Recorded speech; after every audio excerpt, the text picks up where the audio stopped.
باقی پروگرام میں supreme court کے سامنے جو مخصوص نشستوں کا کیس ہے اسی کے اوپر فوکس کریں گے، لیکن ابتدا میں کچھ بجٹ کے حوالے سے آج انفلیشن کے اعداد و شمار آئے ہیں تو جون کے مہینے میں 12.6% انفلیشن ہے، لیکن یہ جو بجٹ پاس کیا ہے اسمبلی نے، شاید کوئی ایک بجٹ ریسنٹ ہسٹری کے اندر اتنا انفلیشنری نہیں ہوگا جتنا یہ والا بجٹ، جس سے مہنگائی کا ایک باقاعدہ طوفان آئے گا۔ وجہ اس کی کیا ہے کہ آپ نے بہت ساری بنیادی ضرورت کی اشیاء کے اوپر ٹیکس لگائے ہیں، اور دوسری طرف جو سیلریڈ کلاس ہے، جو سب سے زیادہ پاکستان میں انکم ٹیکس پیئرز ہیں، وہ سیلریڈ کلاس سے بلانگ کرتے ہیں، ایٹ سورس کٹ جاتا ہے، ان میں سے کسی کے پاس آپشن نہیں ہوتی، تو ان کی تنخواہیں سب ملازمین کی 1 لاکھ سے لے کر شروع ہو جائیں آپ، وہ 10,000 دیتا تھا وہ 20,000 دے گا، 2 گنا ٹیکس دے گا، تو ساتھ اس کو کاسٹ کیا ہے، تنخواہ سے ٹیکس ڈبل کٹ گیا، آمدن تو اس کی بڑھی نہیں، اور آمدن سرکاری ملازمین کی بڑھے گی، پرائیویٹ سیکٹر جو لارجلی امپلائی کرتا ہے وہ تو کوئی مہربانی کرے گا اگر بڑھائے گا یا نہیں بڑھائے گا۔ ہوگا کیا اس کا کہ تنخواہوں سے ٹیکس کٹ گیا پہلے سے 2 گنا، اور چیزوں کی قیمت بھی پہلے سے اس کو 2 گنا یا 3 گنا ملے گی۔ دودھ خریدے گا تو ابھی ایک ڈبے کے اوپر جو آپ دودھ خریدیں گے 60-70 روپے آپ کو اضافی دینا پڑے گا، سیلز ٹیکس بھی لگے گا، اور جو ریٹیل والا ٹیکس ہے وہ بھی عائد ہو جائے گا، تو پہلی کاسٹ اس کی دودھ سے شروع ہو جائے گی جو ہر گھر کی ضرورت ہے، پھر اسی طریقے سے ایڈ آن کرتے جائیں اور مہنگائی کی شرح اوپر جاتی جائے گی۔ تو اس کو آپ نے کیا اس کے ساتھ، سرکاری ملازمین کو آپ نے ایک سویٹنر دے دیا کہ آپ تمہاری تنخواہیں بڑھا رہے ہیں 15-20% یا 25%، لیکن ساتھ آپ نے ٹیکس کی سلیب ریوائز کر کے اس کی ٹیکس اتنی بڑھا دی، اور پھر جو 1 کروڑ سے اوپر آمدن والے ہیں ان کے اوپر 10% اضافی سرچارج بھی، جرمانہ ہے مطلب اس شخص کو کہ کیوں تم ٹیکس نیٹ کے اندر ہو، تمہاری سے ٹیکس بھی زیادہ لیں گے، اور اگر 1 کروڑ سے زیادہ آمدن دکھا رہے ہو تو تمہارے اوپر ہم 10% سرچارج بھی عائد کریں گے۔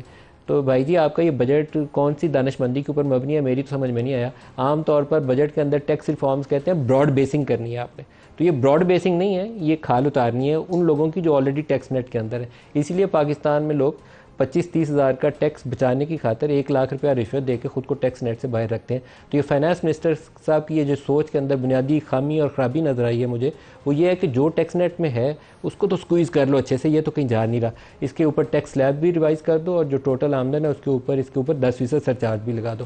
تو کچھ سوچ سمجھ کے طریقہ کار اپنایا جاتا ہے کہ وہ لوگ جو ٹیکس نیٹ سے باہر ہیں ان کو کیا طریقہ کار اپنایا جائے کہ وہ ٹیکس نیٹ کے اندر آ جائیں، وہ سیکٹرز جو ٹیکس نیٹ سے باہر ہیں۔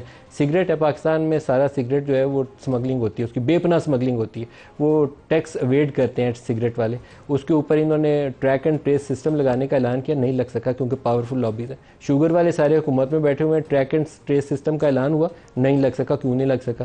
تو یہ اپنی ناکامی کا اعتراف ہے کہ ادھر سے ایک کام آپ ٹھیک نہیں کر سکے، تو ادھر جو باقی لوگ پہلے سے ٹیکس ادا کر رہے ہیں آپ نے کہا ان کو تو رگڑا لگاؤ، باقی تو دیکھیں گے بعد میں کب ٹھیک ہونا، تو یہ درست روش نہیں ہے۔